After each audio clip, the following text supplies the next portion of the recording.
Let's head into this newscast with all the latest on India and China. In a bid to break the deadlock in Ladakh, Indian Defence Minister Rajnath Singh held a marathon meeting with the Chinese Defence Minister Wei Fenghe in Moscow yesterday. Now, the Chinese Ministry of Defence has issued a statement saying that the relations between the two countries have been severely affected by the border issue.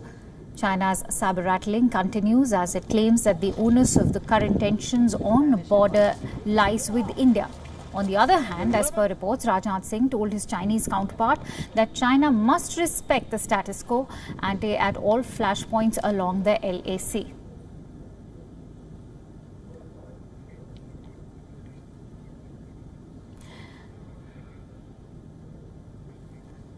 For more details, let's quickly go across to WION's principal diplomatic correspondent Siddhant Sibal, who's joining me live for more details. I'm also joined in by our guest, Mr. Atul Aneja. I'll go across to Mr. Aneja in just a bit for now.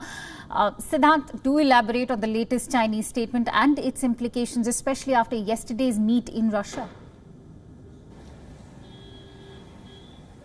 Well, Akanksha, just 1 minute ago, the Indian reaction has formally come over the meeting that happened, the marathon meeting that happened between the two defense ministers. And what the Twitter handle of the Indian defense minister has said that India has categorically conveyed to the Chinese side over what India is and India's position is on the situation, and also said that there is no doubt when it comes to India's territorial integrity, India is determined to take all steps. This is a strong statement coming from the Indian side. So a few tweets being made by the Indian Defence Minister's Twitter handle, and of course what is conveyed is that there were frank discussions between the two defence ministers. So now formally there are statements by both the Chinese side and by the Indian side, but if you look at the Chinese statement is something, of course, an aggressive statement coming from China, with the Chinese side completely blaming India for the ongoing situation. But remember, last week, the Indian government had said that the situation at the LAC for last 4 months, the developing situation is primarily because of the direct action taken by the Chinese. Right. So completely, it looks like the situation remains on both sides similar before the meeting and, of course, after the meeting. Right. Siddhant, also thank you for pointing out that India has, of course, come up with a befitting response, as you just pointed out. I'm also joined in by former Strategic Affairs editor of The Hindu, Mr. Atul Aneja. Sir, thank you for joining us. Mr. Aneja, just when fresh hope for India and China was kindled in Russia as Rajnath Singh met the Chinese Defence Minister, now you have a Chinese statement blaming India. Also, India's response. But how do you analyze this entire situation? What should India make of the Chinese statement? Look, there is a lot of rhetoric which will come in statements. Each side is, after all, looking also at its domestic constituencies. The Chinese, from their side, would not like to look weak with respect to their populations, just as India would not like to look weak. So we have to go beyond this rhetorical element within it. The important point which I thought was that the meeting was a marathon meeting, which means you had the chance to discuss everything in great detail, which is a good thing. I believe that this should lead to some kind of agreement. We're not there, but the very fact that such a detailed political dialogue took place is not a bad thing which has happened. And we also know that following this, there will be also a conversation between the External Affairs Minister S. Jaishankar and his counterpart Wang Yi later on, which has already been announced. So we have a series of political engagements which are taking place, and I think this will lead to the next one. It's important that this meeting took place at the defense ministers level, because this is the forum where you discuss military matters in great detail. All right. I'm sorry to intervene right now. Mr. Aneja. Let me also read out the tweet that has just been sent out from the defense minister's handle, and that says that Raksha Mantri or Rajnath Singh categorically conveyed India's position on the development along the line of actual control, including in the Galwan Valley in the western sector of the India-China border area in the last few months. Now, that's what the reaction has been. What do you make of this response? And something that I'm quite happy to hear that you've shelved quite some amount of hope, also highlighting the fact that External Affairs Minister Mr. S. Jaishankar will also be having a conversation in some time with his counterpart, Chinese counterpart. Having said that, how do you view this entire situation, considering multiple rounds of military and diplomatic level talks have already happened and have not really yielded into some concrete results? Well, this is a marathon which is going on, and it's not going to end anytime. It's not going to end very quickly.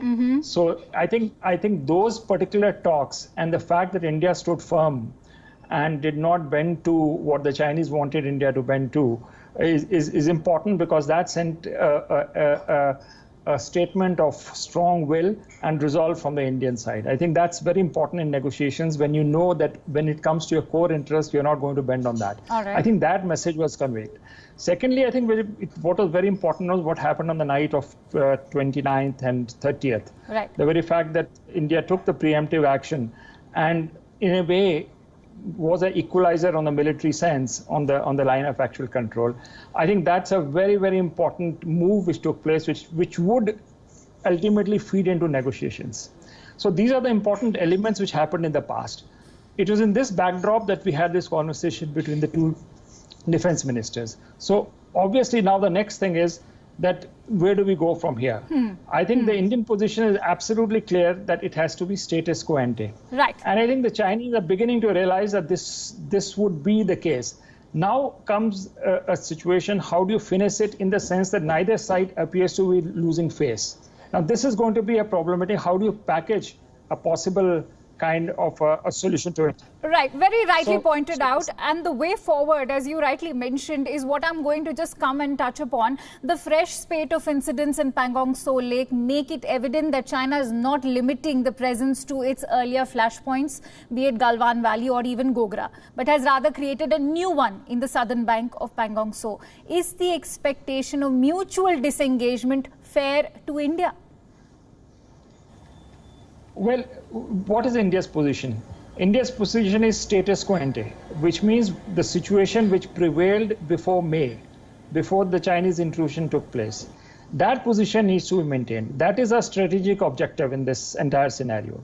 If that objective is achieved, and that's what the defense minister said, the status quo ante has to be maintained. I think that's what we want. So rest is all tactics. How do we achieve that strategic objective? And I think we are moving in that direction, and we are not going to bend or succumb to any kind of pressures from the Chinese side on that core strategic objective. I also find it interesting that the tweet mentioned by, the Defense Ministry's tweet specifically mentions Galwan Valley.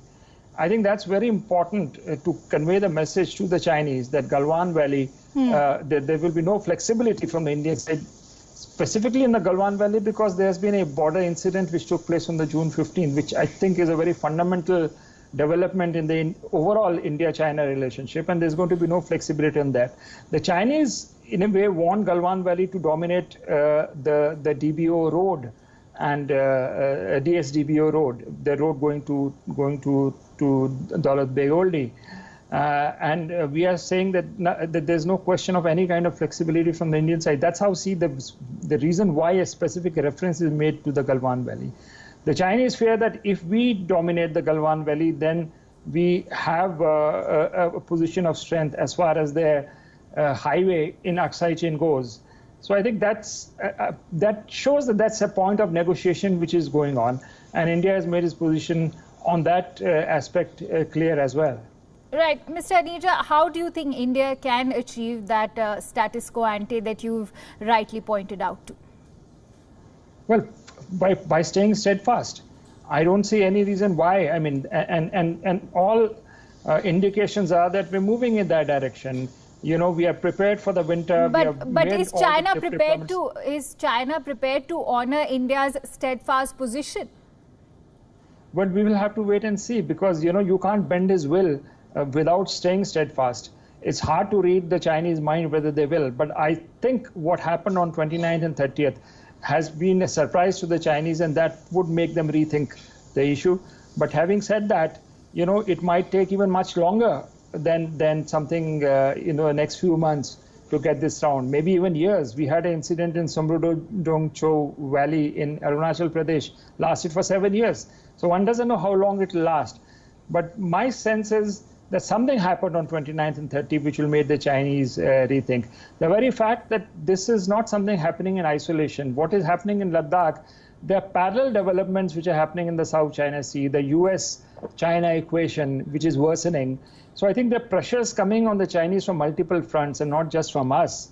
And when you take that as a collective, the total pressure which is coming on the Chinese, I will not be surprised that after this meeting with Rajnath Singh, that we may have something new coming up which will make us achieve our strategic objectives. The key would be how would the Chinese package it. But, Chinese are people who can give us surprises. We should be prepared for that.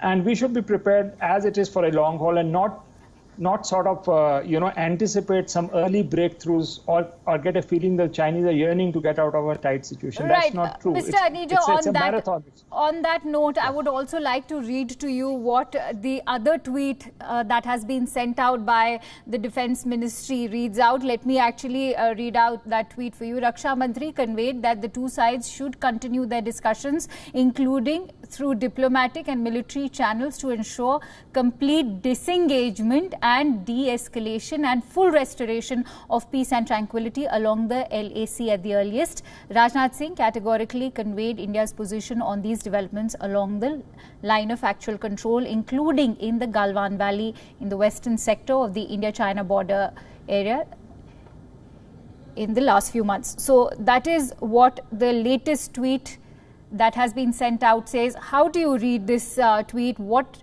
does that indicate of India's position? Also, I'm going to actually talk about what Harshvardhan Shringla had to say, but for now, do share your assessment with us. Yeah, the first thing is that this particular tweet mentions peace and tranquility. Now, that is a reference to the 1993 Peace and Tranquility Accord, this was followed by a series of confidence-building measures. Right. Now, the entire CBM process was disrupted because of what happened in the Galwan Valley on June 15th. And in fact, even earlier before that, in fact, with the intrusion of the Chinese forces. So now the question is that not only do we want status quo ante to be restored, but I think there's a very specific reference that the CBM measures which the Chinese had agreed to must be abided to quite fully. My sense is also that, the final, India would want a final resolution of the border issue as well, following these series of incidents which are taking place right now. So I don't think this is the end game. The end game is not just peace and tranquility on the border, and India will be satisfied with it. But I think the time has come to tell the Chinese that if you want genuine and lasting peace and normalization of relations, then the border issue needs to be resolved. I think this will be followed by a very clear sort of a signal to the Chinese that status quo ante is part of it. Of course, that will lead to de-escalation now.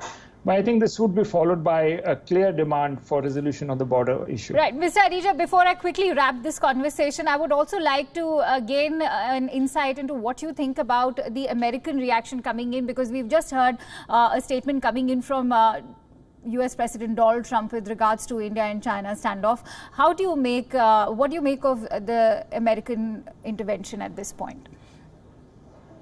Well, I think India does not want any American intervention right now in a diplomatic sense.